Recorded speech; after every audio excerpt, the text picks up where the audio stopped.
I put my dad in the street against a heavyweight. I've gone back to the dad. I've punched him a few more There's 5 times. blokes outside my front door. Can you come and help One me? hell of a fucking story, so stay tuned.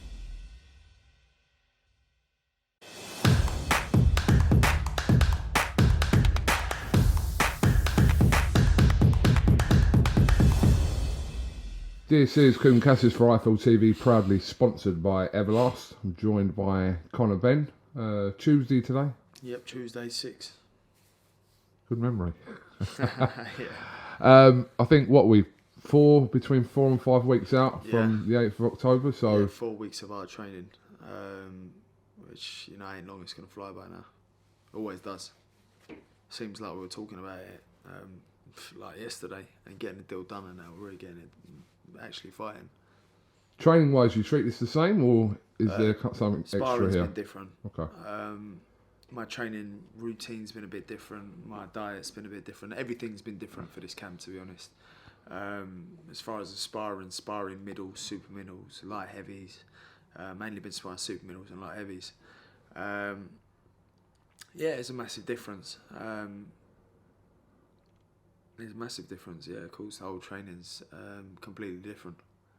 I was speaking to a couple of people from the weekend, and they said that this fight would have been better in 18 months' time. And I said, in 18 months' time, this fight probably wouldn't have happened. If it was going to happen, it was going to happen now, because in 18 months' time, your situation and Eubank's situation would be completely different. So, is that fair? It's completely fair. Yeah. I mean, you think in 18 months' time, I don't know where he'd be, If I had to happen now for him, it can't happen later for him. Say he loses his next 2-3 fights, or he loses his next fight. Say he fights Liam Smith, or I don't know, any of the top American names he's been calling out. I don't think it would suit him. I feel like he'd be way past it by then, me personally, based on his last few performances. And as for me, I'm sitting in a comfortable position, waiting for that world title shot, which is, you got Errol Spence Crawford fighting, haven't you? November? December? Yeah, I mean, it hasn't been announced, but that sort of time. So roughly say, early next year I still want to fight for a world title with a worldweight division. There's also a perception from certain people that you've got more, Eubank's got more to lose in this fight than you career-wise. What do you think about that? I would say so, yeah. I'd say if he loses to me, as he said, where does he go? It's not quite the same situation for me. Obviously, I don't think about losing in my head. But for him to lose, he would definitely be worse off. How can you lose to a welterweight? And he takes that risk. But it all comes down to money on his part. I mean, you think about him calling out YouTube. He's at a stage career where which fights can make me more money, and this was that fight. But he's chosen to take that risk. But in his head, he believes I'm easy work. So Eubank said to me last week he only needs to be at 60% to beat you. I'm assuming there's a little bit of tongue in cheek in that, but with Eubank, I'm not sure. Yeah, you don't know, do you? So, well, again, it makes no difference to me in how I prepare. You've seen how I prepare, irrelevant of who it is, whether it's a journeyman, whether it's Eubank Jr., whether it's for a world title. I prepare the same. There's nothing more I can do each and every camp to be the best version of myself, irrelevant of who it is. So my preparation's the same, but as for him believing it can be 60%, and that's down to him. That'd be his problem on the night. This ain't my problem. It's the Team Eubank problem. the clips that went viral of him at the KSI fight with That's all for show, a 15-piece chicken bucket. That's all for show, isn't it? I mean, it's like good promoting. Fair play to you. What, for KFC? Well, I don't know. Hopefully he's getting paid from it, because he needs to start counting his pennies. But does that tell you anything kind of that it is just for show, or does it tell you something deeper? I don't really look into things like that. Yeah. You're asking me. Maybe the public think he's taking it easy. Maybe the public don't think he's training hard. But that's, again, it makes no difference to me, because I still prepare the same. he can do what he wants. If that's his way of beating me, and if that's his way of playing mental games, then let him do that. If that's where he feels he needs to have the edge, or to me it screams excuses. Why would you not want to show a true dedicated athlete? Why would you not want to show that? Why would you not want to show elite standards, elite performance, elite behaviour? That's down to him. We've spoken about this kind of off camera, and it seems to me that it hasn't quite dawned on you, or you can't really grasp exactly how big this fight is because you're in the fight. And we've spoken about that. Is that still the same case? Fight's a fight, man. That's really how I look at it. Maybe if this was like 3-4 years ago, I'd have been bricking it because, how do you deal with the pressure? How do you deal with the all eyes on you? But I'm really not feeling it like that. I'm feeling like I've just got to prepare hard. I'm going to be faced with different challenges on the night. And that's it, really. I'm going to be presented with, the unknown. There's an unknown element in this fight. That fascinates me. I think the risk in that is sexy. I think the risk in that, it gets me going. I love the challenge of sparring middleweights in the gym, super middleweights. I won't even say middleweights, I spar middleweights on it, but super middleweights, light heavies. It's challenging. Can you come in for 2 minutes? Hurry up, man. Come on. How are you? All right, I'm good, mate. When did you get here? I got here about 3 weeks ago. So we had a good training session up in Isle of Wight. Yeah, it was really good. Never been there before, but what lovely people up there, really, really good up there. Has it sunk in for you what's happening here? Yeah, that doesn't really. I'm not really bothered. Really, I'm not. I think the public, but because it's like the rivalry because of Benn and Eubank. But I'm not really worried. I'm really not bothered. I'm really not. Really not. Regardless, Eubank's jury doesn't bother me in the slightest.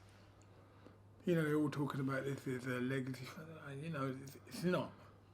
He ain't got a legacy. Conor's just starting on his journey. The legacy was me and Chris. That's what it's all about. That's the legacy. These two, they've both got to find their own form.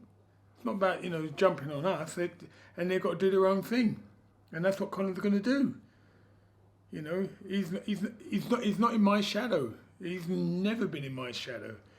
The way that he fights, I wish that I could box like how he boxes. I could never do what he does.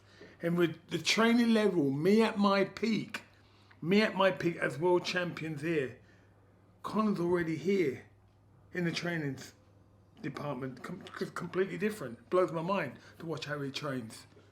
So, I'm not worried about it at all. I'm watching sparring with Felix and oh my gosh. Yeah, they're good. Conor, has your dad got a point there that the actual legacy in the rivalry is really with your dad and senior? Well, the general public would disagree. I mean, you talk about legacy. I mean, the fight's only as big as it is because of the legacy. Yeah. So he's got a point there with that. No, I get that. Yeah. I get that. So, but I get that point. I get that point totally. But it's like Conor's career is just really starting now. And I love the way it's going because of the dedication, the determination, the will to win. He's got everything. So I'm not worried. Have you advised him about this fight, or is you just treat it like any other fight? No, because that's how Conor's done it. He's treated it as any other fight, and the difference is the training hasn't changed because his training is always bloody intense anyway. So he didn't have to change anything, absolutely anything. And now he's more mature than the last two fights. He's just grown. So when he peaked 25, he's just whole attitude's changed. And the maturity, his body's changing. What did you think about all that from the weekend, Eubank and the bucket of chicken, etc.? Just a show like Conor said, or? Well, he's a lot like his old man, isn't he? He's got to do something different. If he feels like he wants to train 60% more for him, because I know Conor's going to come in at 100%. That's what the way it is. He ain't going to come in, well, I'm fighting somebody easy. Well, I know that I don't believe he's coming in at 60%. He'll be training hard. I know that. And we're not actually, be honest with you, we're not even actually thinking about him. We're thinking about, what have you done? You've done this thing, you've done the sparring, you've done the running, you've done this, you're taking the right vitamins, you've done it, and having the right sleep and all that. So it's all about what he does, not what he does. Don't think about what he's doing, think about what he's doing. And I like what I see. But it is about you, isn't it, for you? Rather than worrying about what he's doing, Chris is doing. Always, he talks about experience and big occasions and all that he's been there and, you know, trying to old man handle me and all that. Listen, everyone that fights now is going to be more experienced. You think Algieri's fought Pacquiao, Spence, you know, big occasions, big fights. So it's like anyone I fight now moving forward is going to have more experience. Anyone I fight now is, going to say they have more experience, bigger occasions, bigger fights, bigger titles. You know, but what am I supposed to do then? Just keep fighting the same people I'm fighting? You know, so if I fought for the world title, well, next year, they're going to be more experienced. They're going to be this, they're going to be that. But every time someone goes, oh yeah, no, the experience kills and all that. Well, not really, mate. You know, so that's what that is. At the end of the day, I just focus on doing what I can do, and you know, focus on what I'm good at, focus on my strengths, and you know, emphasise on them. And he had a hard fight with Liam Williams. Yeah, Liam Williams. He put him down. If he didn't put him down in 3 times, he wouldn't have won. And I mean, you know, and that was it really. So it's not like, you know, that, you know, when you talk about world-class opponents, the other 2 world-class opponents he bought was Billy Joe and George. The gal. Well, yeah, it was all washed up. No disrespect to him, but it weren't the gal at his peak. You know, and all Conor's got to do is put it on him. That's it. And make him fight 12 rounds. Make him fight 12 rounds. He screams IBO world champion, but then you think he fought Renaud Quinlan for his IBO. I could have fought who was it? Algieri for IBO. I turned it down. Yeah, but why am I going to fight for the IBO for? Get dropped out of every other governing body. You know, I could have defended it twice and, you know, called myself too. But then look at the opponents. No disrespect to him is one thing. You know, he's a fitness man. But like, who was the last 2 people who fought that were really classy? I'm sorry to say, was Saunders and Groves.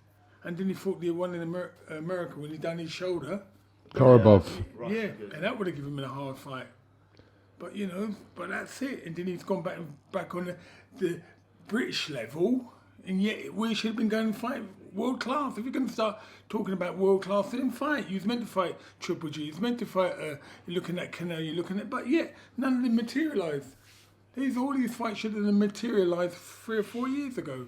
3 or 4 years ago. I'm not knocking him, but he should have gone in and say, you know what, I'm going for that. All right, you know what, I'm going to fight somebody else that's going to put me on a eliminator. No, comes back and fight British guys. And Liam Williams gave him a hard fight. It won't be like what Conor would do. Completely different. Right, I know you got to go. Just a final one from you. Does this not feel really surreal and weird to you, this is happening? Because as boxing fans, it does. Yeah, no, I can't be does. honest. Yeah, but We're in it, Cruz. I know. So you're talking to us, we're still like, we don't even really talk about it. Like, we're not really like, it's a fight. I prepare the same. It's not like the sparring's hard. The sparring's very hard. You know, I'm sparring world class middleweights. Felix is a powerful fighter. Very. You know, they really don't get much better than that. So, apart from that, the middleweight sparring, everything else for me is the same. Yeah, nothing ain't changed. We ain't gone, oh, Con, you've got to do this, you've got to do that. No. I'll tell him, no, I know, he knows what he's got to do. He's seen him. I just sit down. I'm being honest with you, I'm not bothered at all.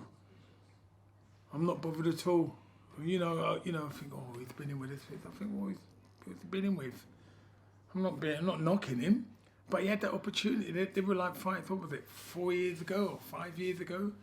And Billy Joe was even longer. So then, like, where's he like gone to world class?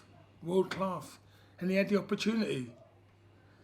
And then he's come back down to like British level, not even British level, Southern area. I'm sorry, some of the fighters. I'm not being disrespectful, you know.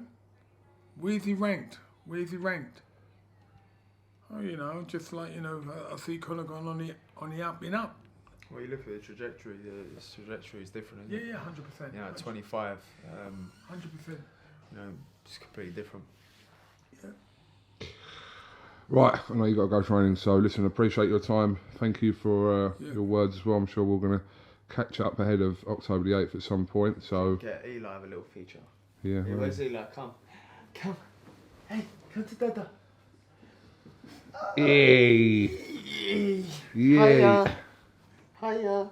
You do it. You might Hey. say, Ah. Oh, Ah. what about Granddad? Who's Granddad? Granddad kiss.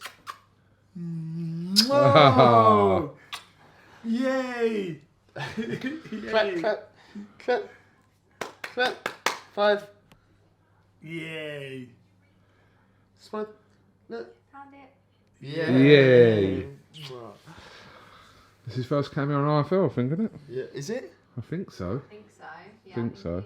Oh, he's such a daddy's boy. Not on my Instagram because he's been on there before. Yeah, he's like a proper daddy's boy. He's mental. Yeah. Like, he's like my little shadow. Yeah. All right, Right, coach. nice one. Thank you very much. And listen, we'll rock on October the 8th.